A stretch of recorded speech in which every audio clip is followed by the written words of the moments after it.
আচ্ছা, আমি এখন তোমাদের অরবিটালের সমীকরণ শেখাবো একটু ভিন্ন পদ্ধতিতে। মনে রাখতে হবে আমার এই পদ্ধতিটা অত্যন্ত সহজ, সস্তা কথায় সোজা বাংলায় বোঝানো, ঠিক আছে? মনে রাখতে হবে অরবিটালের সমীকরণ নির্ণয় করতে যেটা বেশি গুরুত্বপূর্ণ এটা সিগমা বন্ধন। খেয়াল রাখতে হবে একক বন্ধনে একটা সিগমা থাকে, দ্বি বন্ধনে একটা সিগমা একটা হয়, আর ত্রি বন্ধনে থাকে একটা সিগমা আর দুইটা হয়। ক্লিয়ার?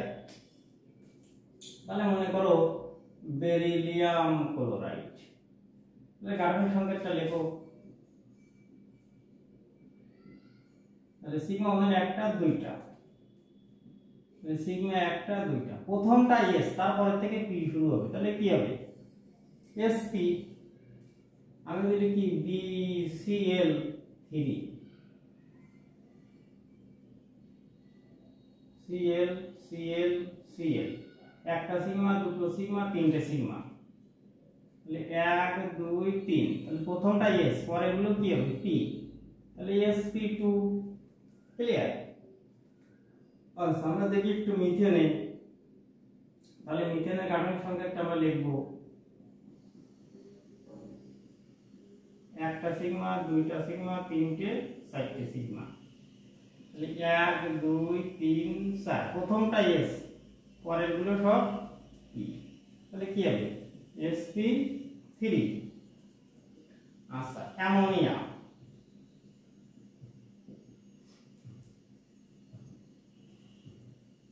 তাহলে অ্যামোনিয়ার হচ্ছে গাঠনিক সংকেত একটা সিগমা দুটো সিগমা তিনটে সিগমা। খেয়াল রাখতে হবে এই অরবিটালের সমীকরণ নির্ণয় করতে কিন্তু মুক্ত ইলেকট্রনের ভূমিকা আছে, ঠিক আছে? এই একটা প্রতি একটা মুক্ত ইলেকট্রনে একটা সিগমা ধরতে হবে। একটা সিগমা দুটো সিগমা তিনটে সিগমা চারটে, প্রথমটা এস, পরেরগুলো সব পি, তাহলে কি হবে? sp3। আচ্ছা, আমি পানির দিকে যাই।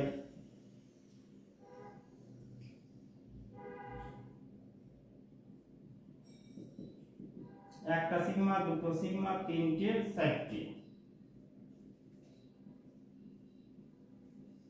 প্রথমটা এস, পরেরগুলো সব পি, তাহলে কি হবে? sp3। ঠিক আছে? তোমরা কি বুঝছো বিষয়টা? বুঝছো? হ্যাঁ, মনে রাখতে হবে যে এই মুক্ত ইলেকট্রনের জন্য সবসময় একটা করে সিগমা ধরতে হবে। ক্লিয়ার? মুক্ত ইলেকট্রনের জন্য একটা করে সিগমা ধরতে হবে এক একটা মুক্ত ইলেকট্রনের জন্য।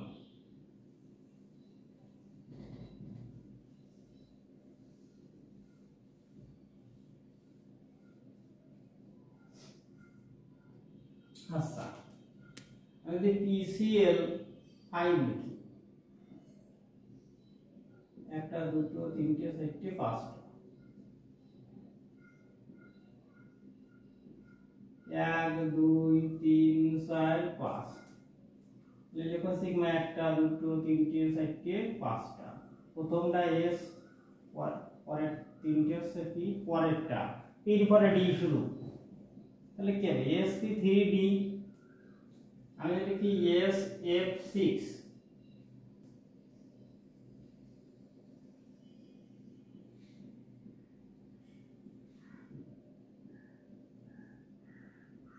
একটা দুটো তিনটে চারটে পাঁচটা ছয়টা, তাহলে একটা দুটো তিনটে চারটে পাঁচটা ছয়টা, প্রথমটা এস, পরের তিনটে হচ্ছে পি, পরেরগুলো সব ডি, মানে পি তো তিনটে বেশি হয় এখন sp3, তাহলে sp3d²। ক্লিয়ার? আচ্ছা, pH3, তাহলে p মনে রাখতে হবে ফসফরাসের কিন্তু এক জোড়া মুক্ত ইলেকট্রন আছে, ওই একটা সিগমা দুটো তিনটে, পরে হচ্ছে চারটে সিগমা, একটা দুটো তিনটে চারটে, এস, পরেরগুলো সব পি, তাহলে কি হবে? sp3। ক্লিয়ার? এবার দেখো pH4+, খেয়াল রাখতে হবে এই pH4+ আর pH3 একই, সিগমার সংখ্যা হবে একই, ঠিক আছে? এই যে H3 এখানে মুক্ত ইলেকট্রন, এই মুক্ত ইলেকট্রনরা আছে প্লাস আকারে ধরতে হবে, তাহলে এর সিগমা হে চারটে, সোজা কথা sp ইকুয়াল টু কি? sp3। অর্থাৎ এই ফসফরাস এবং এই pH4+ একই, sp3 একই sp3। ক্লিয়ার?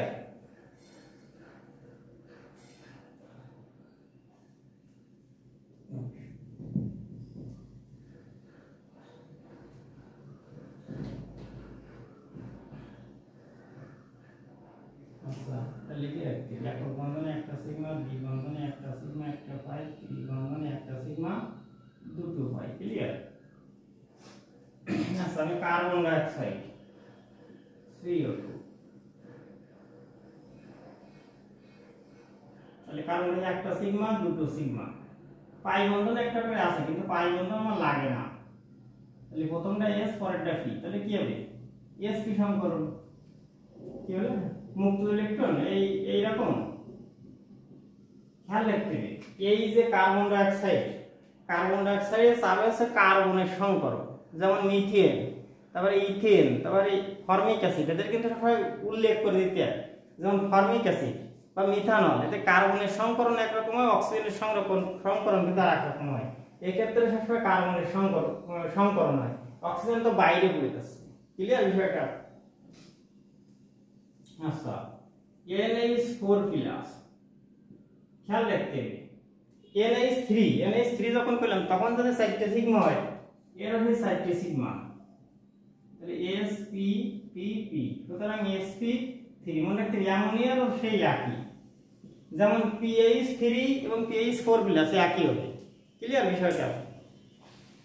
আচ্ছা, এবার আমরা যাব কিছু জটিল যৌগের ক্ষেত্রে, যেমন ZnNH3 4 2 প্লাস, এর চার্জ কমে গেল না হলে কি এইখানে লিগ্যান্ডের সংখ্যা যে কয়টা, সিগমার সংখ্যা সেই কয়টা, প্রথমটা S, পরেরগুলো সব P, তাহলে কি হবে? sp3। ক্লিয়ার? আচ্ছা, আর একটা জটিল যৌগ যেমন K4 FeCN6 oblique FeCN6 Fe2, একই জিনিস ধরতে হবে। ক্লিয়ার? তাহলে এর কত? 6 লিগ্যান্ডের সংখ্যা, তাহলে একটা, দুটো, তিনটে, চারটে, পাঁচটা, 6টা, তাহলে sp, p, তারপরে দুটো আছে d, তাহলে কত হয়? sp3d²। ক্লিয়ার? এসে একরকম গেল, ঠিক আছে? এইবার আমরা আসবো আর একটু ভিন্ন রকমের,